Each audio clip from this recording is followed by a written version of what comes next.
Good day, mates. Welcome back. Just a little bit of an update because I've been busy with work and stuff the last few weeks, but today, woo, end of lockdown hair. I had my hair cut probably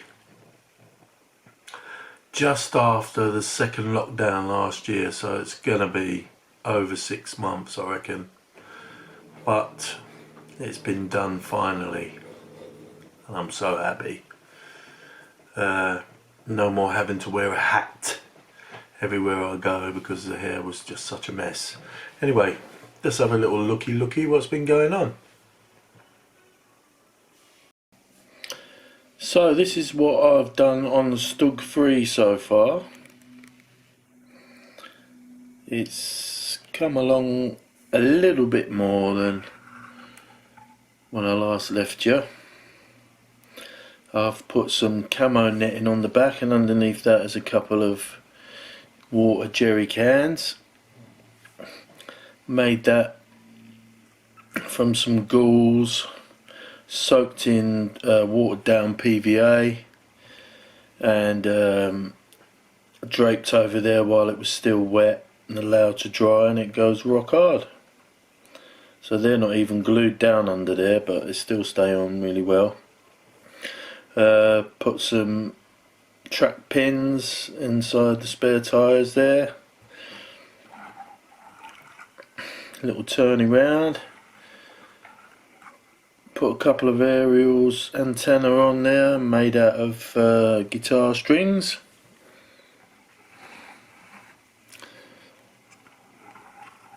I haven't glued the wheels on yet, that's why that one's fell off. Done some weathering, some rust, some dirt. Put some small leaves on here and there.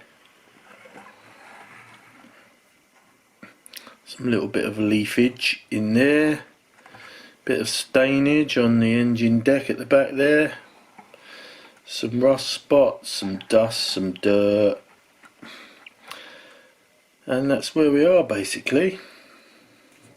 Now, these tracks, the frill metal tracks, I have to say, if I do another StuG, I wouldn't get these again.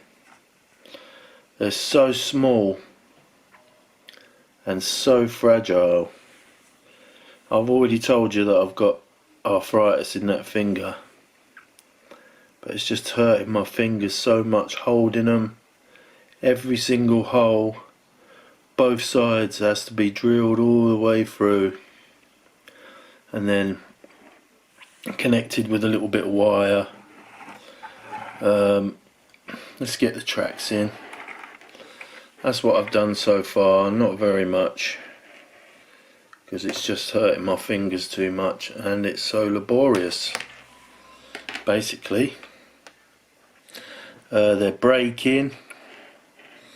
There's a broken one there that broke after I attached the other end and glued it all on. They're breaking, they're bending. These bits at the end there, they're all bending. You can see that one's bent in. Constantly having to straighten them out. They're too small, I think, for the amount of work that you have to put in on them, drilling them. I wouldn't get them again. I should have stuck with the magic tracks. If I'd have known to leave the magic tracks till the end, I would have done that, I think. But there we are. StuG.III. She's coming along. I wish I'd have glued these wheels on there. Stick that one on. Put that up there, out of my harm's way. This is the T34 85. I like this. This has been a nice kit to build. Went together really easily. and I've done quite a bit of PE on it as well, and believe it or not,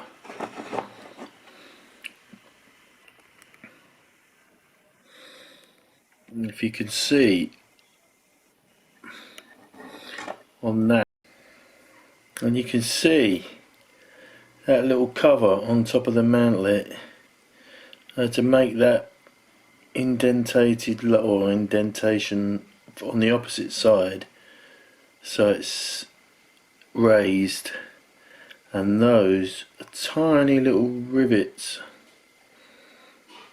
You get a little tiny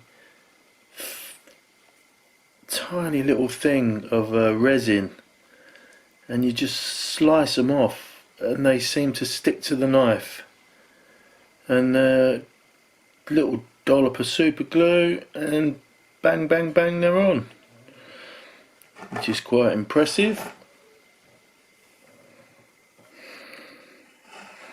It's a nice kit, I'm impressed with that.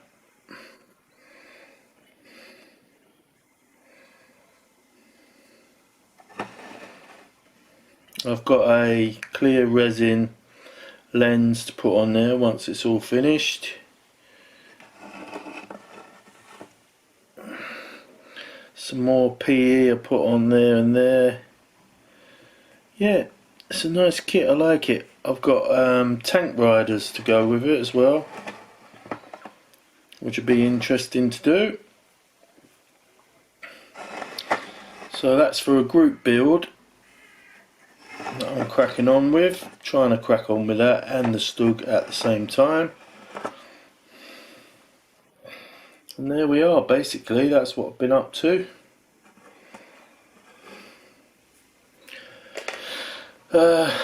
Once again, no, I wouldn't bother with them at all.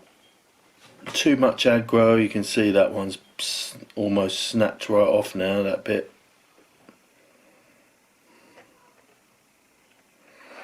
Too much aggro for me, mate. They're going to look good when they're done, but too much aggro for me. Anyway, that's what I've been up to.